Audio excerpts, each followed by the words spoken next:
O áudio que vocês vão ouvir agora é parte do podcast Xadrez Herbal.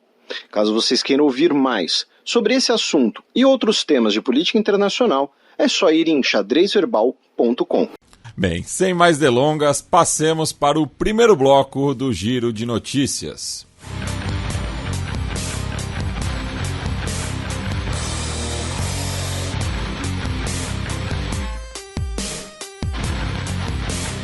Giro de Notícias.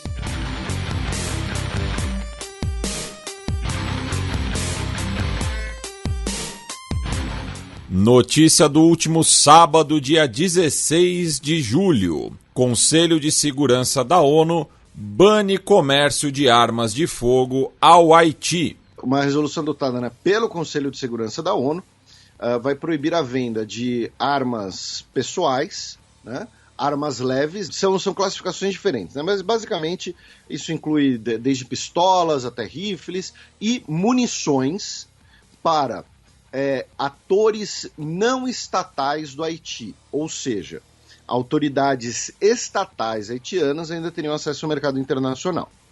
A China fez uma proposta dentro do Conselho de Segurança da ONU, de um total embargo de armas, incluindo aí todo e qualquer tipo de armas e também as autoridades estatais. A proposta que foi aprovada foi a proposta feita pelo México e endossada pelos Estados Unidos. Quem violar essa resolução pode ser alvo de sanções e também pessoas no Haiti que forem declaradas líderes de grupos criminosos serão também alvos de sanções e de congelamentos de bens e de ativos. Estendeu a missão da ONU, a missão política da ONU no Haiti por mais um ano, lembrando que a MINUSTAH era o componente militar da missão política, a MINUSTAH foi encerrada, a missão política, entretanto, continua e foi estendida por um ano. A grande questão dessa diferença das duas resoluções é que você pode ter, por exemplo, dando um exemplo hipotético, mas que é bastante factível, você pode ter, por exemplo, a polícia de um país comprando, vamos comprar aí 5.000 pistolas e não sei quantas munições, e parte disso é desviado para os atores não estatais. Nessa última semana, calcula-se que 89 pessoas morreram no Haiti, especialmente na região de Cité Soleil. Outras 100 pessoas estão feridas, segundo os Médicos Sem Fronteiras, e desde maio, pelo menos 20.000 pessoas foram de alguma maneira afetadas por esses choques entre gangues e também envolvendo entre gangues e a polícia haitiana. Lembrando que nós tivemos o aniversário de um ano do assassinato do presidente e ainda não tivemos uma solução. O Alto Comissariado da ONU para Direitos Humanos afirmou que desde o início de julho foram 234 pessoas mortas. Então a situação no Haiti está voltando a ser bem complicada.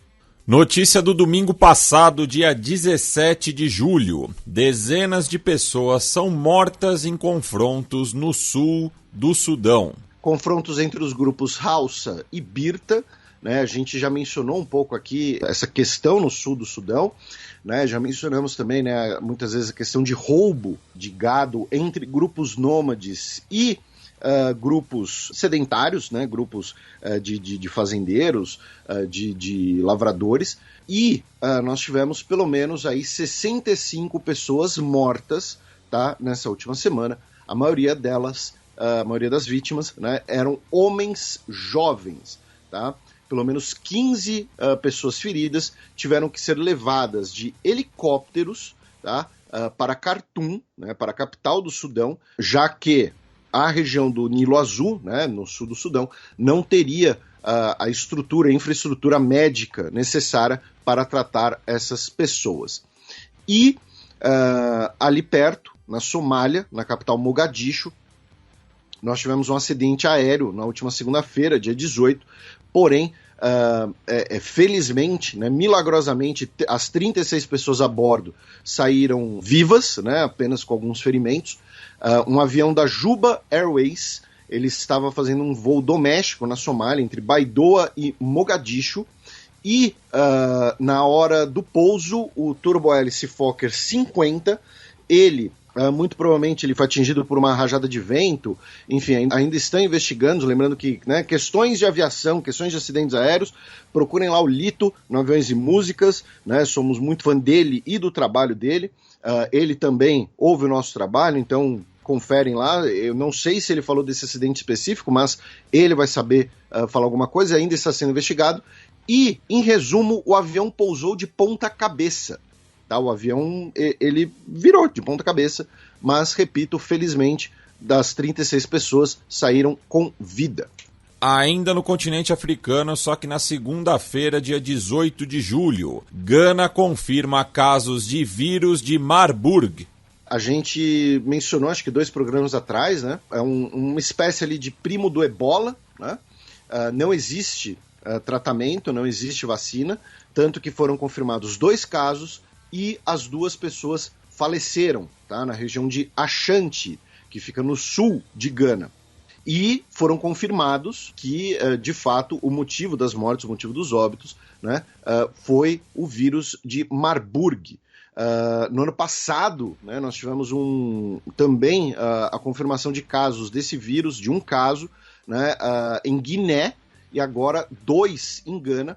Foi a primeira vez que nós tivemos registro desse vírus em Gana, e a Organização Mundial da Saúde anunciou no último dia 17 de julho, né, que foi no último domingo, que enviaria uma equipe para Gana para averiguar a possível origem, né, do vírus, a possível origem do contato.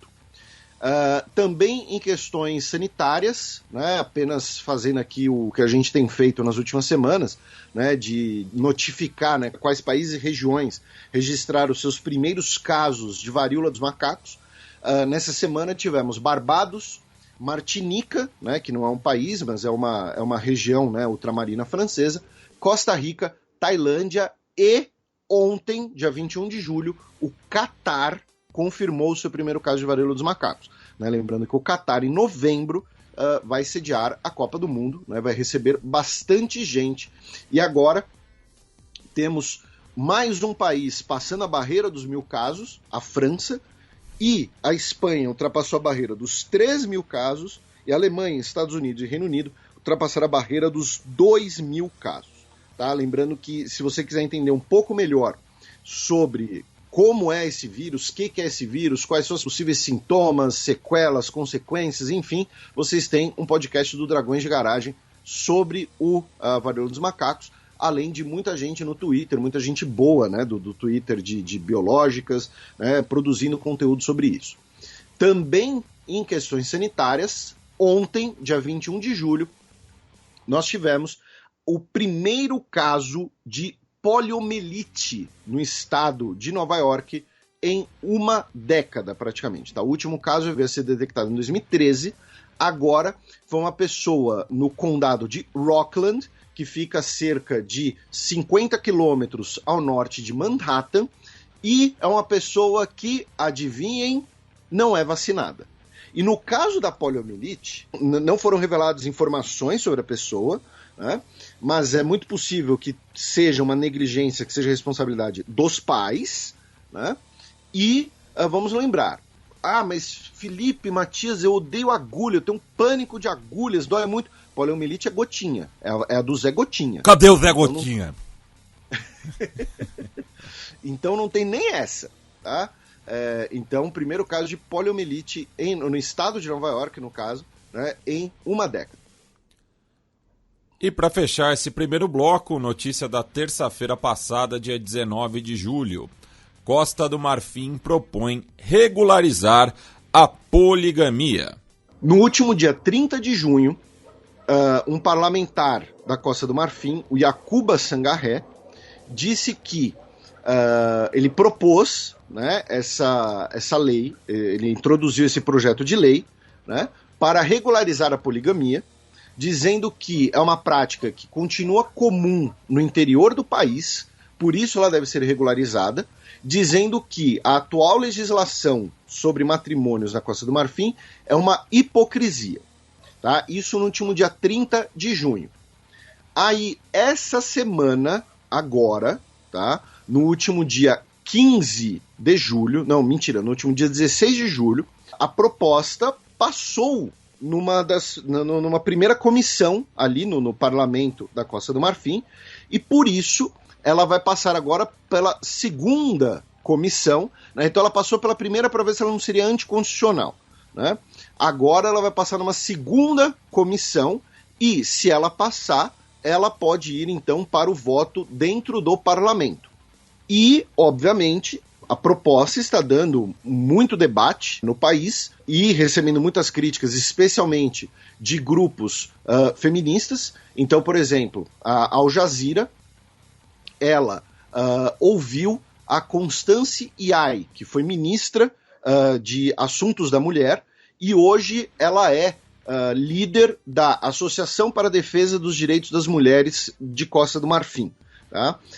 Ela afirmando que essa lei, na verdade, é um esforço para alienar mulheres e retirar mulheres ainda mais do debate político, porque a poligamia, na verdade, seria, né, a poligamia é o homem ter várias esposas. E que uma das intenções desse projeto, né, é que retome antigas estruturas clânicas, na qual você vai ter grandes grupos de pessoas representados apenas, né, exclusivamente pelo patriarca, né, digamos assim. Tá? Eu digo digamos assim porque não foi o termo que ela usou. Tá? Quem quiser conferir um pouco mais, repito, matéria na Al Jazeera. Então, a discussão tá no Twitter, enfim, tá no todo o debate público dentro da Costa do Marfim, e também se critica que, embora seja supostamente uma prática, né, comum em regiões interiores do país, o ideal, segundo, né, a própria ex-ministra, é que essa situação seja progressivamente desmontada do que apenas incorporar esse tipo de prática. E ela também comentou que isso é uma resposta, isso seria uma possível resposta, uma possível cortina de fumaça, não é o termo que ela usou, é o termo que eu estou usando, tá? Para mudar o foco do fato de que o próprio parlamento, em 2019, né, propôs que pelo menos 30% das candidaturas ao parlamento fossem de mulheres. Hoje, porém, apenas 12% dos parlamentares, né, de integrantes do parlamento, são mulheres. Então seria uma maneira até de desviar um pouco o foco desse fracasso, pelo menos no curto prazo, de aumentar a participação feminina na política institucional do país. Passemos agora para o segundo bloco do Giro de Notícias.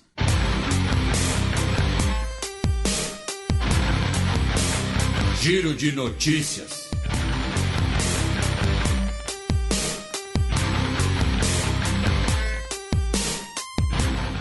Notícia da última quarta-feira, dia 20 de julho. Sri Lanka elege presidente após renúncia e fuga de líder. No último dia 20, tivemos a eleição indireta, né, do novo presidente do Sri Lanka, e o eleito foi o então premier, o Ranil. A gente só chama ele de Ranil aqui no programa, né, porque o sobrenome dele é muito difícil de falar e a gente fica com medo de falar errado.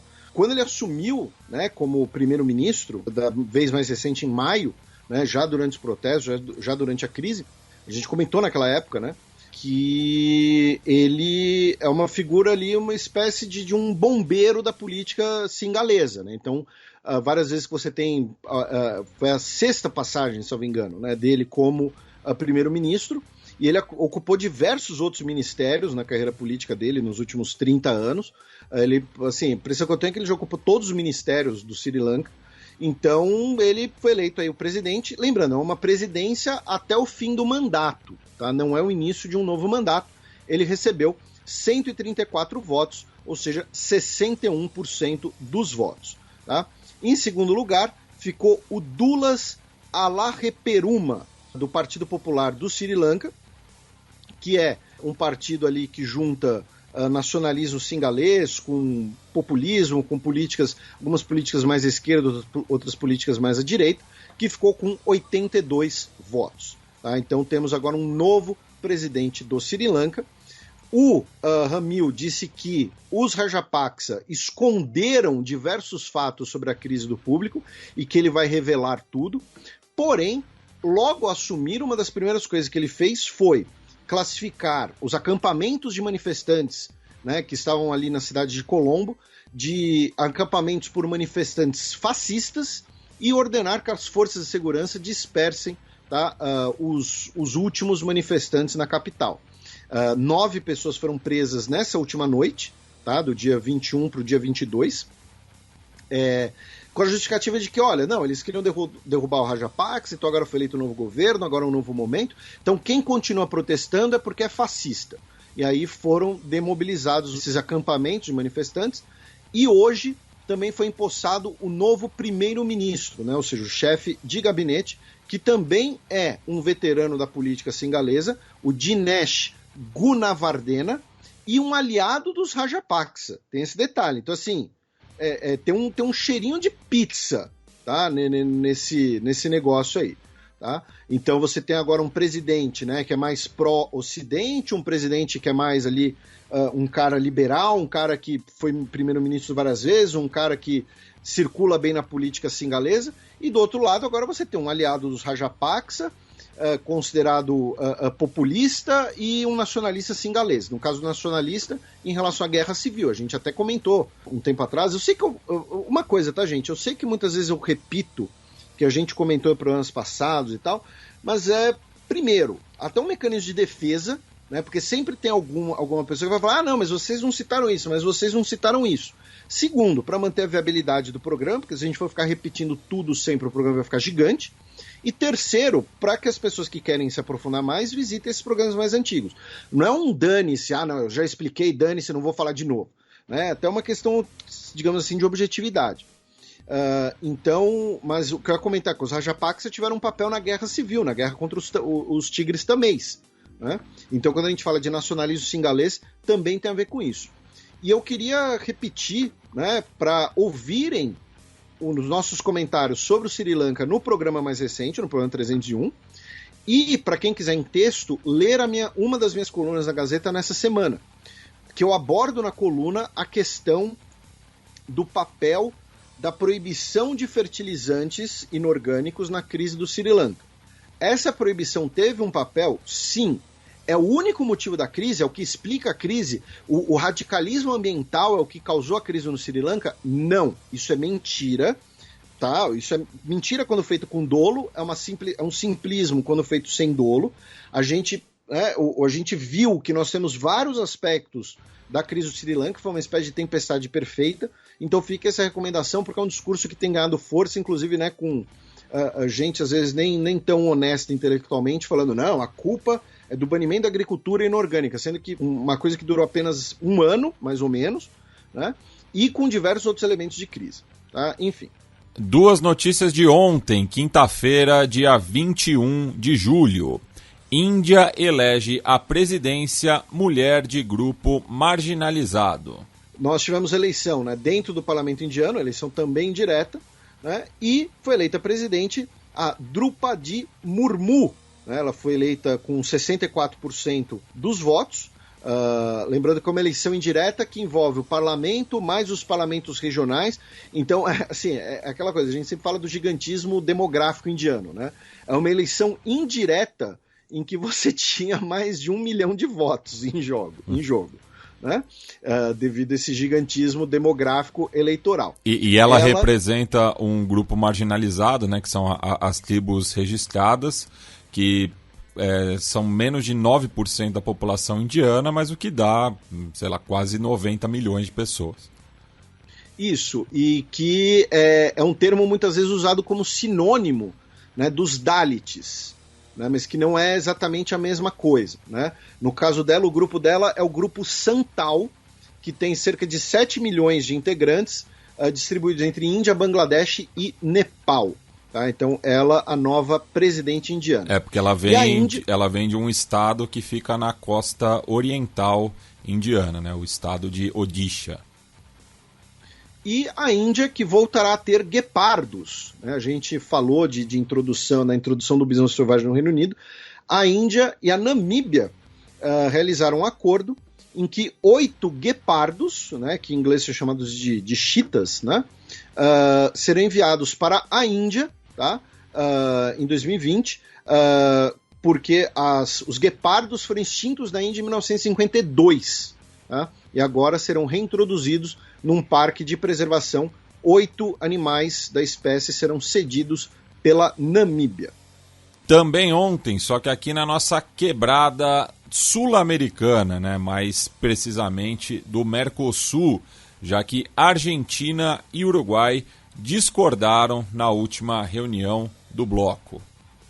Pois é, tivemos a primeira reunião presencial dos chefes de Estado do Mercosul depois da pandemia, né, sendo realizada em Assunção, no Paraguai, e o Alberto Fernandes, da Argentina, e o Luiz Lacalle Pou, do Uruguai, ali tiveram, né, não vou dizer ali um arranca-rabo, né, mas um desencontro.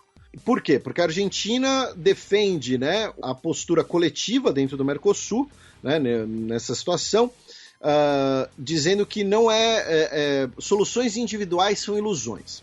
E o Uruguai... E relacionado ao Tratado de Livre Comércio com a China, no caso, né? Isso, exatamente.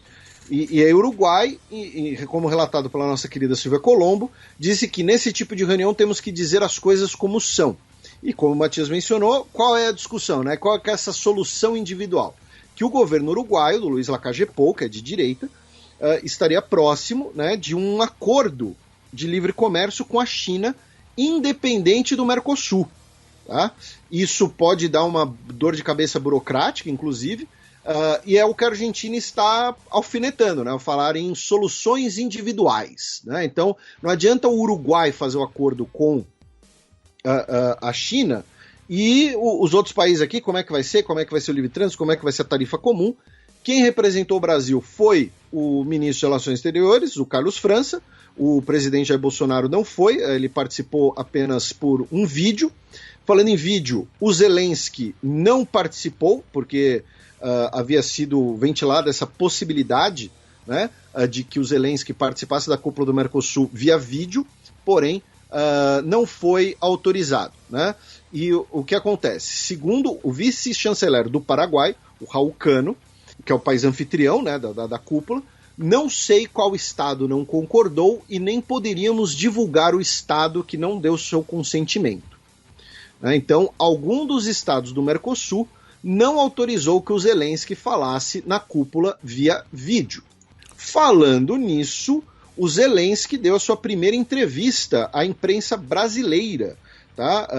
Ele deu entrevista para a TV Globo, com a repórter Raquel Krahenbuhl, e, falando especificamente do Brasil, né, ele criticou o que ele chama de neutralidade brasileira em relação ao conflito, que não é possível se manter neutro quando há uma guerra no mundo, e que se o Brasil fosse invadido e tivesse suas terras tomadas, sua população morta, a Ucrânia não ficaria neutra. Né? Independente do histórico da nossa relação anterior com esse país que vem a capturar sua terra. Claro, não é apenas sobre isso a entrevista, né? A entrevista vocês podem conferir na íntegra com a TV Globo. Parabéns a Raquel pela primeira entrevista do Zelensky com a imprensa brasileira. E antes de você complementar, Matias, só um detalhe, né, que citar aqui também, que o governo dos Estados Unidos emitiu uma nota no último dia 19, terça-feira, dizendo que as eleições brasileiras são um modelo para o mundo e que os Estados Unidos confiam na força das instituições do Brasil e que confiam que as eleições brasileiras são seguras, transparentes e justas. Isso é feito, obviamente, como resposta à patacoada protagonizada pelo Bolsonaro ao chamar diversos, né, representantes estrangeiros em Brasília, na última segunda-feira, dia 18, para fazer aquela apresentação no PowerPoint com erros de tradução, repetindo mentiras. Vamos parar de falar. Eu já vou, enfim, repetindo mentiras, né, sobre o processo eleitoral brasileiro. Mentiras essas já desprovadas. E aí eu quero, antes de você fazer os cometendo um crime de lesa pátria. Pois é, antes de você fazer esse comentário, eu quero fazer 3. Que eu fiz em outros lugares, eu fiz no My News, que eu participei essa semana, enfim. O primeiro deles é pedir para os nossos amigos e colegas da imprensa pararem de usar a expressão informação falsa. Porque se é uma informação, se é falso, não é uma informação, é uma desinformação, é uma mentira. Tá? Segundo, pararem de repetir acriticamente que o Bolsonaro falou para 40 embaixadores, porque né, o Bolsonaro não falou para 1/5 da comunidade mundial. Porque o que acontece? Quem organizou o evento foi a Presidência da República. Tá? Não teve, via seus ajudantes de ordem e tudo mais, não teve divulgação de lista de presença nem de lista de convidados. Então, quando você fala, Bolsonaro falou para 40 embaixadores, primeiro, a gente sabe que nem todos os presentes eram os embaixadores, eram os chefes das missões. Tá? Então, por exemplo, o Inácio Ibáñez, que muito gentilmente nos recebeu, que é o embaixador da União Europeia no Brasil, ele não está no Brasil. Tá? Então nós tivemos um encarregado que representou. Nós tivemos embaixadas que mandaram secretários para produzir relatório. Não foi o embaixador, o chefe da missão. Tivemos embaixadas que não foram convidadas, principalmente do principal parceiro comercial do Brasil. Então a gente sabe que China, Argentina e Reino Unido não foram sequer convidados. Né? Estados Unidos, por exemplo, foi representado pelo seu chefe interino, porque não tem embaixador na embaixada, não tem titular, não tem chefe da missão. Então, e aí outra coisa, quando você fala em 40 embaixadores, né, primeiro, não eram 40 embaixadores, segundo, quais 40 embaixadores? Eram só de países de direita, como, por exemplo, Hungria e Guatemala? E aí, com todo respeito a Hungria e Guatemala, os nossos ouvintes, eventualmente, que nós temos algum ouvinte guatemalteco, algum ouvinte húngaro, não são países, não são grandes potências. Não vão ser países que vão poder, por exemplo, definir o reconhecimento ou não dos resultados eleitorais do Brasil. E vou repetir, países como China, Reino Unido, Argentina não estavam presentes. Países como Estados Unidos rechaçaram o que foi dito. Então, assim, foram Guatemala, Hungria, países de menor potência, né? Todos os estados são iguais, né, cúpula, né, AIA 1906, Rui Barbosa, beleza. Mas no concreto, no realismo, a gente sabe que os países têm pesos diferentes. E terceiro, estamos falando do presidente da República difamando as instituições brasileiras perante uma audiência de representantes estrangeiros. Convocada por ele. Se não há uma definição de comportamento de lesa-pátria, eu uso o termo lesa-pátria porque o termo lesa-pátria é um termo que o Augusto Heleno, o chefe do Gabinete de Segurança Institucional, adora. Né? Ele adora esse termo. Então, assim, você tem o presidente da República difamando as instituições brasileiras perante uma série de representantes estrangeiros com uma série de mentiras, todas elas já desprovadas. É uma pataquada, assim, sem... Sabe, não dá pra acreditar nisso. Enfim, é o que eu tinha pra falar. Abaixa o volume, porque lá vem Breaking News. Estados Unidos acusa ex-presidente do Paraguai, Horácio Cartes, de obstruir grande investigação internacional sobre crimes transnacionais. Hoje, o Departamento de Estado dos Estados Unidos colocou Horácio Cartes numa lista de sanções por significante corrupção, elos com grupos terroristas e, como você mencionou, tentar obstruir uma investigação internacional. Tá? Ele que foi presidente do Paraguai de 2013 a 2018 pelo Partido Colorado, e tanto ele quanto os seus filhos, tá, não vão poder entrar nos Estados Unidos e tiveram seus bens e ativos nos Estados Unidos congelados. O detalhe é que esse anúncio foi feito pelo secretário de Estado, Antony Blinken, não foi por um porta-voz, por uma nota. Isso veio do próprio chefe do Departamento de Estado, o Antony Blinken. Ele disse também que as ações do Horácio Cartes minaram a estabilidade das instituições democráticas paraguaias, contribuindo para a percepção pública de corrupção e impunidade a partir do gabinete, do ofício, né, de presidente do Paraguai. Tá? Lembrando que ele tem um mandato de prisão na Interpol desde 2019, salvo engano, por lavagem de dinheiro, e isso vem semanas depois dele anunciar que ele quer voltar à liderança do Partido Colorado, que vai ser disputado agora em dezembro, né, no final do ano. Ele que é um dos homens mais ricos do Paraguai, inclusive, e então essa série de ações do governo dos Estados Unidos contra o ex-presidente do nosso vizinho Paraguai. Bem, País que eu também quero visitar um dia. sim, e vale a pena.